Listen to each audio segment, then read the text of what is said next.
নমস্কার, দেখছেন কলকাতা টিভি, সঙ্গে রয়েছে অনন্যা। শুরু করছে সংবাদ সারাদিন।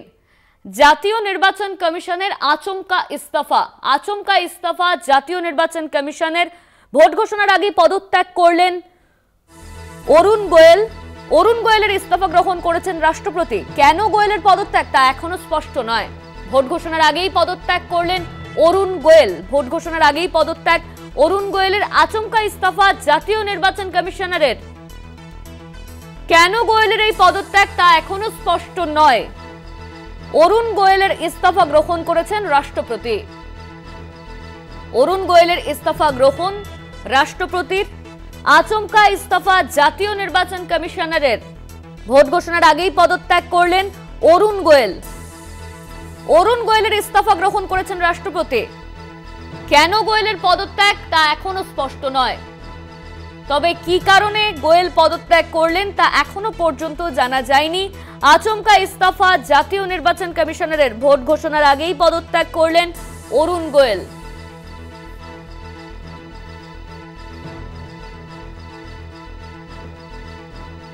আচমকা ইস্তফা জাতীয় নির্বাচন কমিশনারের। ভোট ঘোষণার আগেই পদত্যাগ করলেন অরুণ গোয়েল। অরুণ গোয়েলের ইস্তফা গ্রহণ করেছেন রাষ্ট্রপতি। কেন গোয়েলের পদত্যাগ তা এখনো স্পষ্ট নয়। ভোট ঘোষণার আগেই পদত্যাগ করলেন অরুণ গোয়েল। অরুণ গোয়েলের ইস্তফা গ্রহণ করেছেন রাষ্ট্রপতি।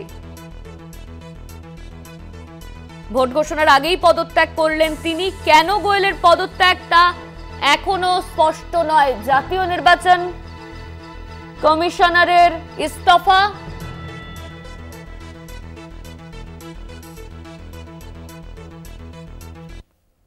অরুণ গোয়েলের ইস্তফা গ্রহণ করেছেন রাষ্ট্রপতি।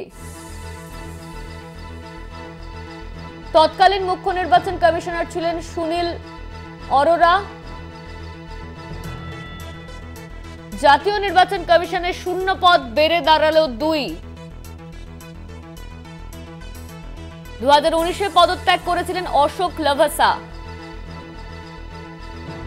এই নিয়ে আমরা বিস্তারিত জানবো। আমাদের সঙ্গে রয়েছেন আমাদের অ্যাসাইনমেন্ট হেড দিব্যেন্দু ঘোষ। দিব্যেন্দু দা, আচমকা ইস্তফা জাতীয় নির্বাচন কমিশনারের, ঠিক কি কারণে ইস্তফা দিলেন, কি জানা যাচ্ছে?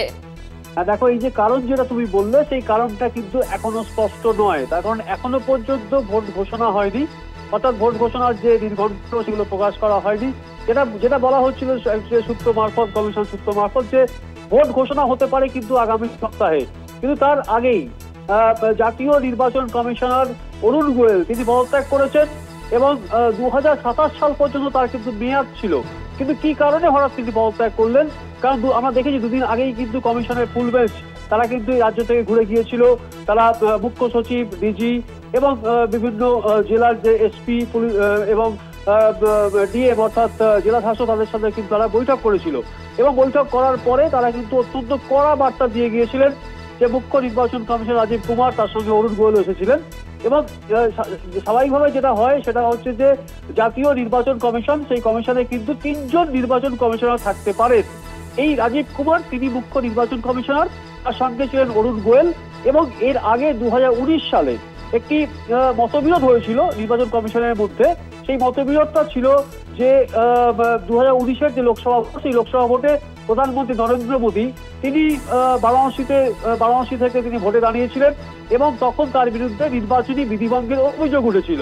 এবং সেই সময় যিনি প্রধান জাতীয় নির্বাচন কমিশনের যিনি মুখ্য নির্বাচন কমিশনার ছিলেন সুনীল অরোরা, এবং আরো একজন নির্বাচন কমিশনার তিনি ছিলেন সুনীল চন্দ্র।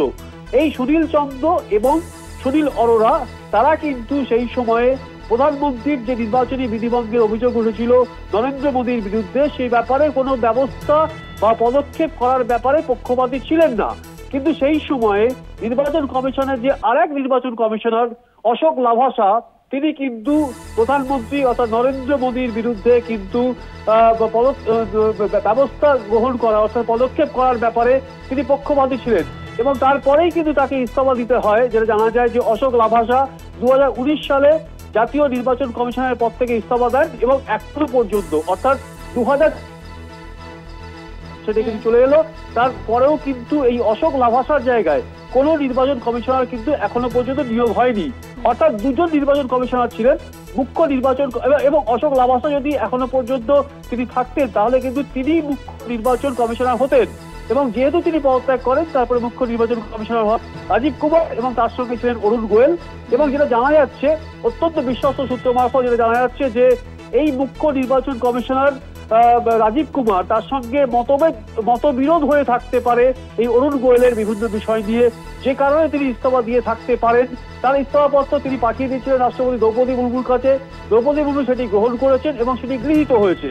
অর্থাৎ এই মুহূর্তে 2024 লোকসভা ভোট যখন দোরগোড়ায় এবং যে কোনো দিন কিন্তু এই 2024 লোকসভার দিন ঘোষণা হতে পারে, তার মধ্যে জাতীয় নির্বাচন কমিশনের ইস্তফা, তাতে কিন্তু মাত্র একজন নির্বাচন কমিশনার, যেখানে 3 জন থাকার কথা সেখানে কিন্তু মাত্র মুখ্য নির্বাচন কমিশনার রাজীব কুমার এই মুহূর্তে তিনি উপস্থিত। অর্থাৎ কোথাও এই যে দুটো শূন্য পদ, সেই শূন্য পদটা কিন্তু রয়ে গেল। এবং এই যে অরুণ গোয়েলের ইস্তফা এবং এই রাজ্য থেকে ঘুরে যাওয়ার পর নির্বাচনের ফুল বেঞ্চ, তারপরেই কিন্তু তিনি যে ইস্তফা দিয়েছেন এবং তৃণমূল সরকার কিন্তু এবং তৃণমূল দল কিন্তু এই অরুণ গোয়েলের ইস্তফা নিয়ে ইতিমধ্যেই কিন্তু নেমে পড়েছে।